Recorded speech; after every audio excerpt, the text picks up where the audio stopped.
लेकिन इसको लेकर बिहार की सियासत में काफी उठापटक देखने को मिल रही है। जहां विधानसभा चुनाव की तैयारी को लेकर सभी पार्टियां अपने स्तर से तैयारियों में जुट गई है। जोड़ने तोड़ने की राजनीति भी चल रही है। नेता तो दल बदल ही रहे हैं, लेकिन उसके अलावा वोट बैंकों को भी तोड़ने की कवायद जारी है। इस दौरान बिहार के 3 बड़े दल राष्ट्रीय जनता दल, जनता दल यूनाइटेड और भारतीय जनता पार्टी में बड़े बदलाव किए जा रहे हैं। लोकसभा चुनाव में जनता ने सभी पार्टियों को बड़ा झटका जो दिया है।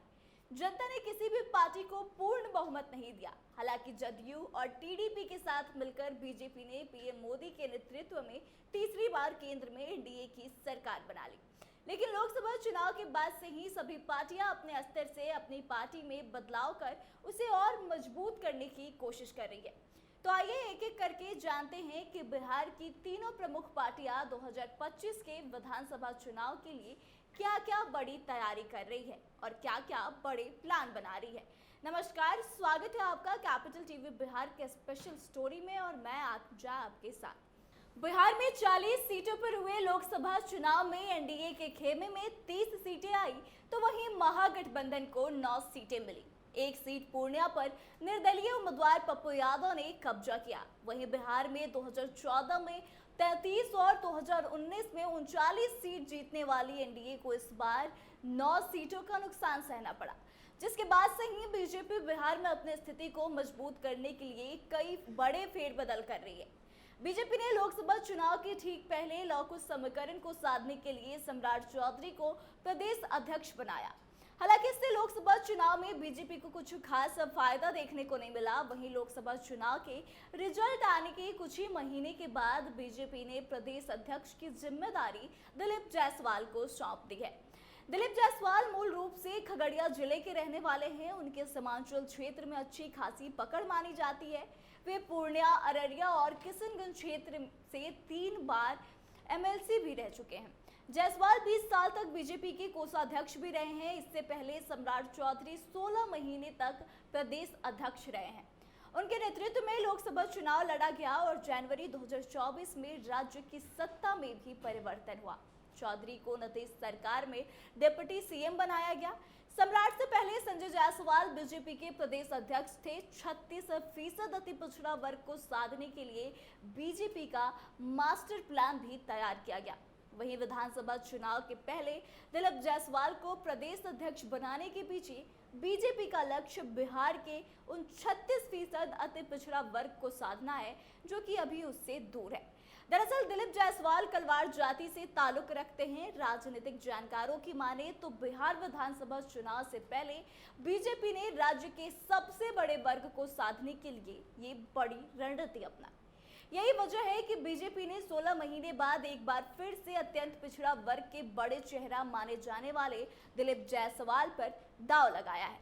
इसके साथ ही पार्टी ने अपने कोर वोटर्स का भी ख्याल रखा। बिहार में सबसे ज्यादा 36% अति पिछड़ा वर्ग से जुड़ी आबादी है।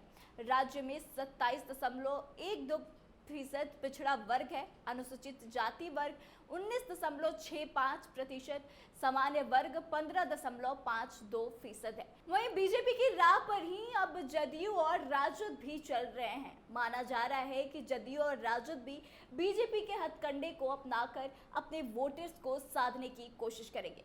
दरअसल लोकसभा चुनाव में जदयू और राजद को भी नुकसान हुआ है। सीएम नीतीश ने लोकसभा चुनाव के पहले सभी जिलों में रोड शो और सभा को संबोधित किया, जिसके बाद भी 16 सीटों पर चुनाव लड़ी जदयू को मात्र 12 सीट पर जीत मिली। वहीं विधानसभा चुनाव के पहले जदयू अपनी पार्टी में कई तरह के बड़े बदलाव कर रही है। बीते दिन सीएम नीतीश ने प्रदेश कमेटी भंग कर दी, जिसके बाद विधानसभा चुनाव को लेकर नए सिरे से प्रदेश कमेटी का गठन हुआ। वहीं अब सूत्रों की माने तो जदयू के प्रदेश अध्यक्ष भी बदले जा सकते हैं।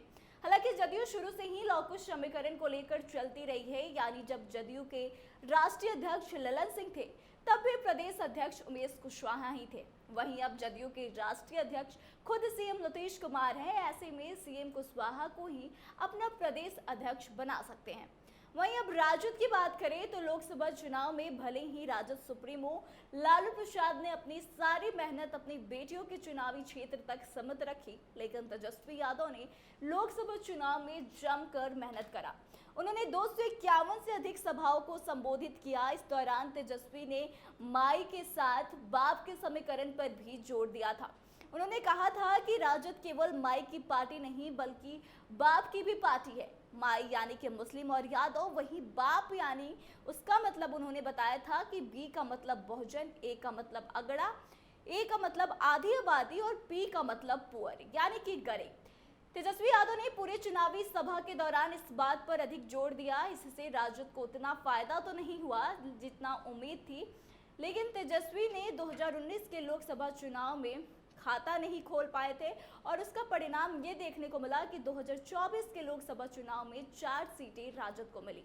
बता दें कि सीएम नीतीश 28 जनवरी 2024 को महागठबंधन से अलग होकर बीजेपी के साथ नई सरकार बना लिए थे, जिसके बाद से ही तेजस्वी यादव 2025 में बिहार में महागठबंधन की सरकार को बनाने का दावा कर रहे हैं।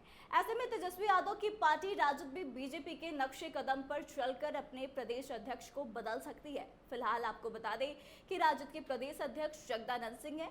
जगदानंद सिंह लंबे समय से राजद के प्रदेश अध्यक्ष बने हुए हैं। उनके नेतृत्व में पार्टी में कई बड़े बदलाव भी हुए हैं, लेकिन अब राजनीतिक जानकारों की माने तो राजद अपने प्रदेश अध्यक्ष को बदल सकती है। राजद अपने सबसे पुराने एमवाई समीकरण को साधने के लिए पार्टी से किसी मुस्लिम नेता को प्रदेश अध्यक्ष की जिम्मेदारी सौंप सकती है। ऐसे में अब्दुल बारी सिद्दीकी का नाम सबसे आगे चल रहा है। माना जा रहा है कि अब्दुल बारी सिद्दीकी राजद के नए प्रदेश अध्यक्ष बन सकते हैं। हालांकि बिहार विधानसभा चुनाव को लेकर सभी पार्टियां क्या क्या बदलाव करती है यह तो वक्त बताएगा, लेकिन फिलहाल यह बात तो तय है कि आने वाले विधानसभा चुनाव की तैयारी के लिए गठबंधन से हटकर तीनों पार्टियां अपने अपने स्तर से बड़े बदलाव की तैयारी में जुट गई है, ताकि आने वाले विधानसभा चुनाव में लोकसभा चुनाव की तरह किसी को भी ज्यादा नुकसान ना उठाना पड़े। जिस तरह लोकसभा चुनाव में किसी भी पार्टी को जनता ने बहुमत नहीं दिया, सबको मिलजुल कर सरकार बनानी पड़ी, ऐसा शायद विधानसभा चुनाव में कोई पार्टी रिस्क लेने को तैयार नहीं है। तेजस्वी भी चाहते हैं कि अपनी बदौलत बिहार में सरकार बना ले। वहीं नीतीश कुमार पर जो नंबर 1 की पार्टी से नंबर 3 की पार्टी बनने का दाग लगा है, नीतीश कुमार वह भी दाग हटाना चाहेंगे। वहीं अगर भाजपा की बात करें तो भाजपा भी बिहार में अपने आप को मजबूत करना चाहती है और इसके लिए तीनों पार्टियां पूरी तरह से तैयार है और रणनीतियां भी बना रही हैं। तो देखिए कि जो रणनीतियां तीनों पार्टी की तरफ से बनाई जा रही है, जो तैयारियां की जा रही है, इसका कितना फायदा देखने को मिलता है। लेकिन जैसा कि हमने आपको पहले बताया कि जदयू और राजद भी अपने प्रदेश अध्यक्ष को बदल सकती है, और जो नाम हमने बताया कि आपको लगता है वाकई में ऐसा होने वाला है, और आपको क्या लगता है कि अब जब 25 का चुनाव करीब है तो कौन सी पार्टी बेहतर परफॉर्मेंस दे सकती है, बेहतर प्रदर्शन कर सकती है, आप कमेंट करके अपनी राय जरूर बताएं। वीडियो को शेयर करें और ऐसे ही स्पेशल स्टोरीज के लिए देखते रहे कैपिटल टीवी बिहार। धन्यवाद।